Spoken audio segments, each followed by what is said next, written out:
We've all been there, right? You're lost in all the nutritional noise, the 10 superfoods you have to eat, the miracle berry from some remote mountain. The trendy new seed. Exactly. Right. The internet is just full of this overwhelming and, frankly, often contradictory information. Mm-hmm.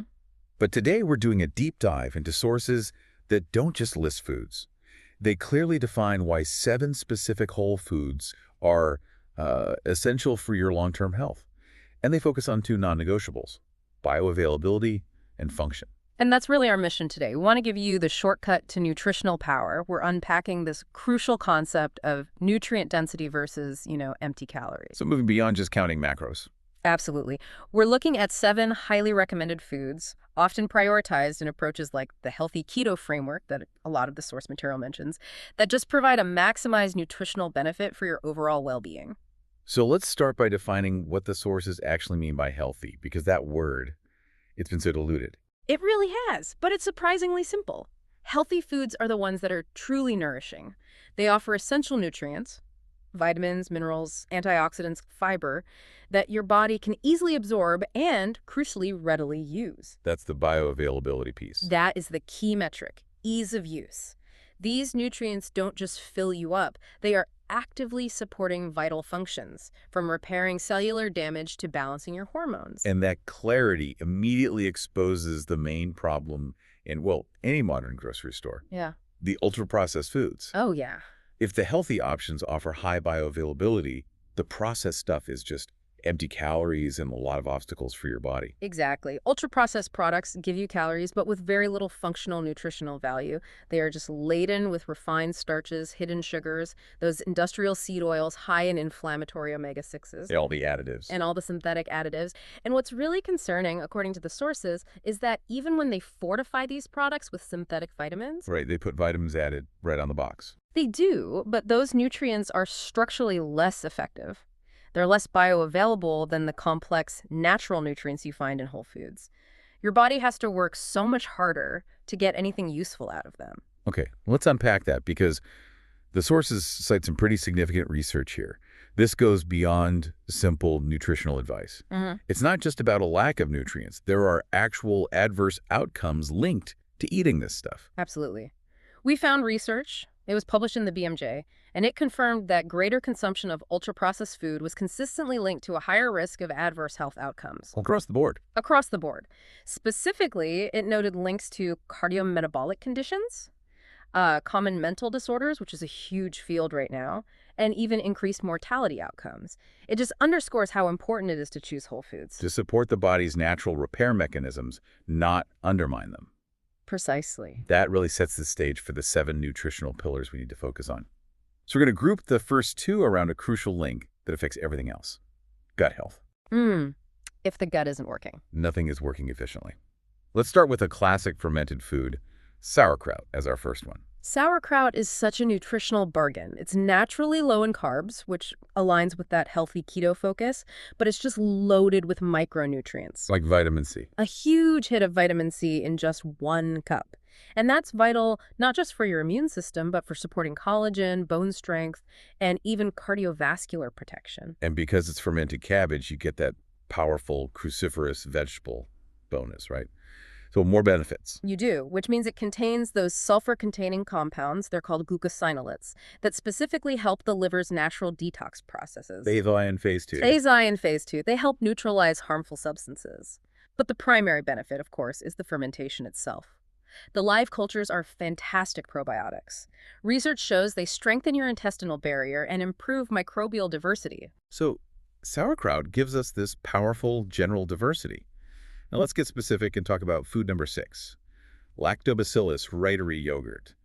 This is not your average yogurt. No, this is a highly specific, targeted bacterial strain. It's really designed to boost that microbial diversity and just improve digestive comfort. And what's fascinating is the compound it produces. Right. This specific strain creates something called reiterin, which is a natural antimicrobial compound. Okay, so think of it as like a selective barrier. That's a great way to think about it. It can inhibit the growth of harmful pathogenic microbes while actively supporting the growth of the beneficial bacteria we need. And this is where the benefits just jump outside the gut entirely. Beyond protecting the intestinal lining and boosting antioxidant defenses, the sources mention systemic effects that? I mean, they're really relevant to your quality of life. They absolutely are. When your gut is optimized, the rest of your body often follows. Regular intake of L-reitery yogurt has been associated with enhanced sleep quality and balanced mood regulation. The gut-brain axis. Exactly. That connection continues to be one of the most exciting areas of nutritional science. So if the gut is our internal processing plant, let's look at the premium raw materials we need to feed it. We're moving to dense sources of vitamins and minerals, starting with arugula, our second food. It's so much more than a peppery salad green. It is a functional food giant. Arugula is a low oxalate leafy green, which is a really key detail. Why is it so important? Well, oxalates can bind to minerals, which makes them less available for your body to use. Because arugula is low in them, more of its fiber, vitamin C, K, beta-carotene, folate, calcium. So you're actually getting all of it. You're actually absorbing it. And these are essential for everything from bone integrity to countering oxidative stress. And like sauerkraut, we get that cruciferous detox advantage. Yes, those glucosinolates again, aiding the liver's detox pathways.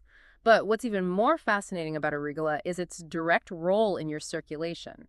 A key detail we found is that it's high nitrate content. The healthy, natural kind of nitrate. The healthy kind, yes, it converts into nitric oxide in the body. And nitric oxide is critical because it's a potent vasodilator. Precisely. It helps open up and relax your blood vessels, which directly supports healthy blood flow and helps regulate blood pressure.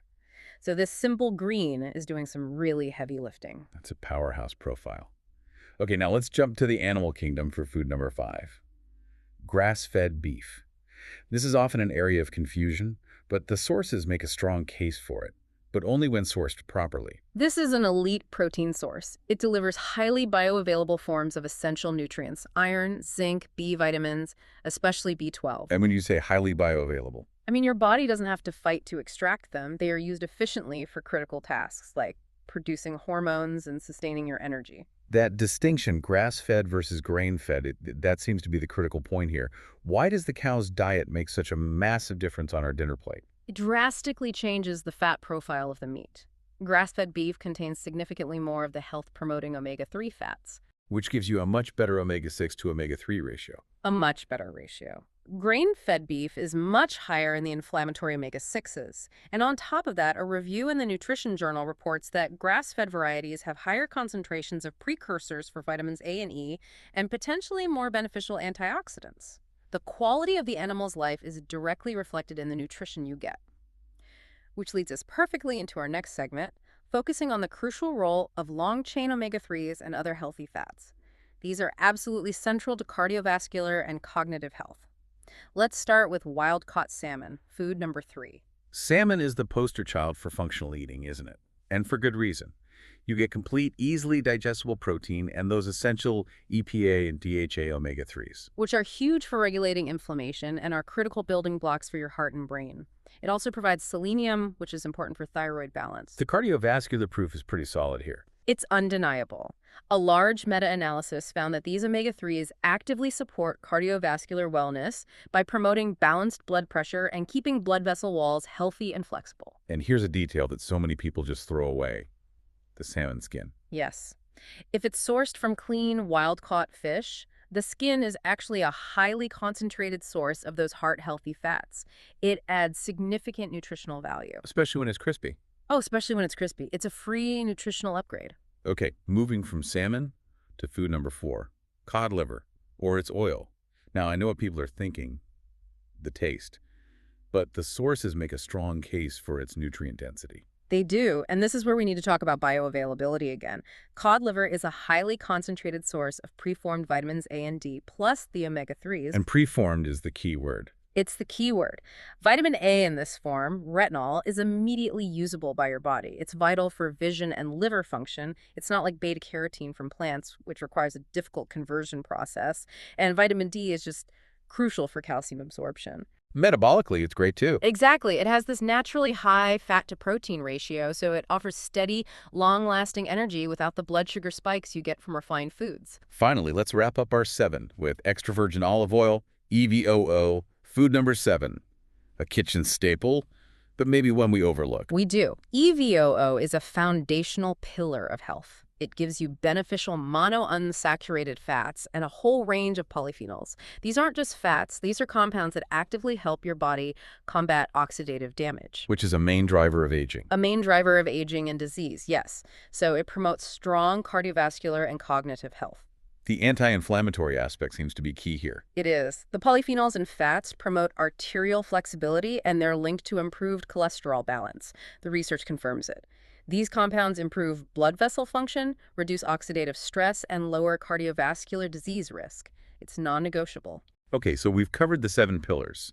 Sauerkraut, arugula, salmon, cod liver, grass-fed beef, L-reuteri yogurt, and EVOO. Now that we know what to eat, let's talk about how to source it. This is really the actionable part. And this step is so critical because food quality directly dictates nutrient density. You just can't get these enhanced profiles, the better omega ratios, the higher vitamins, if you ignore the sourcing. Okay, so with produce, the sources strongly recommend prioritizing organic. Is it just about avoiding chemicals? That's the primary focus, yes. Risk mitigation. Choosing organic is about minimizing your exposure to pesticides, herbicides, synthetic fertilizers.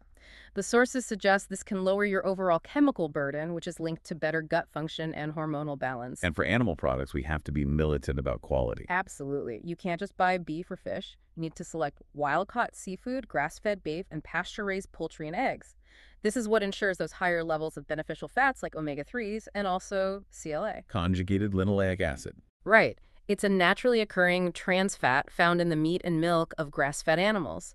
And it's been studied for its anti-inflammatory and metabolic benefits. So you're optimizing for the good fats and the fat-soluble vitamins A, D, and E, which are just much higher in animals that get to eat their natural diet. Precisely. The animal's environment is the single biggest factor. Now, a warning about marketing. When you're aiming for these functional foods, reading labels is non-negotiable. What should you look out for on products that are marketed as, healthy or keto-friendly? You have to be diligent and a little suspicious. Okay. The goal is to avoid the ingredients that actively undermine all the benefits we've been talking about. So check for hidden sugars. They show up under names like dextrose, maltodextrin, corn syrup solids. And the industrial seed oils. Yes. Avoid highly processed oils like soybean, corn, cottonseed, and canola oil, even in small amounts. They introduce so many inflammatory omega-6s, it just counteracts the benefits you get from salmon or EVOO. So if the ingredient list is long, you can't pronounce half of it. Put it back. And finally, a simple tip that helps with both flavor and nutrition. Look local. Yes. Opting for non-GMO produce and shopping at local farmers markets provides fresher, minimally processed foods. The nutritional value of produce declines really fast after it's harvested, so shorter travel times mean better flavor and, crucially, higher retained nutritional value. So, to summarize the critical takeaways here for you, we established that sauerkraut and L-reuteri yogurt are champions for gut health, microbial balance, and even mood support. Right. Arugula, wild-caught salmon, cod liver, and grass-fed beef provide essential support for metabolic, heart, and immune functions, delivering those critical nutrients in highly bioavailable forms. And finally, extra virgin olive oil provides the anti-inflammatory fats you need for robust cardiovascular and cognitive health. And to get the most out of all of them, you have to prioritize organic, wild-caught, and grass-fed sources. And you must read labels. So what does this all really mean for your day-to-day approach to eating? The sources make a really compelling argument that we need to fundamentally shift our focus away from just counting calories and more toward functional eating, the value of the nutrients. When you select foods based on their density and their bioavailability, you naturally start to optimize your body's energy and function. These foods sustain energy, they support cellular repair, and they help maintain metabolic balance far better than low-density processed foods ever could. Which raises an important and I think really actionable question for you to consider. Knowing the consistent link between ultra-processed food and adverse health outcomes, what is the single most processed item you could realistically swap out tomorrow for one of these 7 functional pillars of nutrient density?